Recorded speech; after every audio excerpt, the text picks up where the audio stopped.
Un immeuble résidentiel de 5 étages, dévoré par les flammes dans l'ancien quartier prospère de Rimal, au cœur de Gazaville. C'est ici que se sont abattues cette nuit plusieurs frappes israéliennes. Les gens étaient en sécurité chez eux. Il n'y avait ni Hamas, ni Fatah, ni organisation. L'immeuble était plein d'enfants et de femmes. Il y avait des personnes déplacées. Des enfants brûlent vifs et des femmes brûlent. Plus loin, en pleine rue, une voiture également prise pour cible. Où est le cessez-le-feu? Nous mourrons chaque jour. Ils viennent de tirer sur une voiture. Au nom d'Allah, arrêtez la guerre.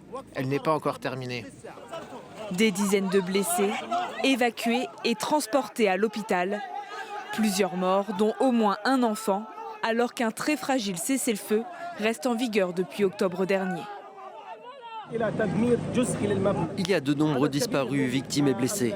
Des centaines de citoyens vivaient dans cet immeuble. Le missile a été tiré sans aucun avertissement préalable. Ces frappes ciblaient Ezzedine Al-Haddad, le commandant de la branche militaire du Hamas. Il serait, selon le ministère de la Défense israélien, l'un des cerveaux de l'attaque du 7 octobre. Il a maintenu nos otages dans des conditions de captivité brutale, a orchestré des attentats terroristes contre nos forces et a refusé de mettre en œuvre l'accord proposé par le président américain Donald Trump visant au désarmement du Hamas et à la démilitarisation de la bande de Gaza. Depuis le cessez-le-feu d'octobre, plus de 850 Palestiniens ont péri dans des frappes israéliennes. Côté israélien, 4 soldats ont été tués par des militants au cours de la même période.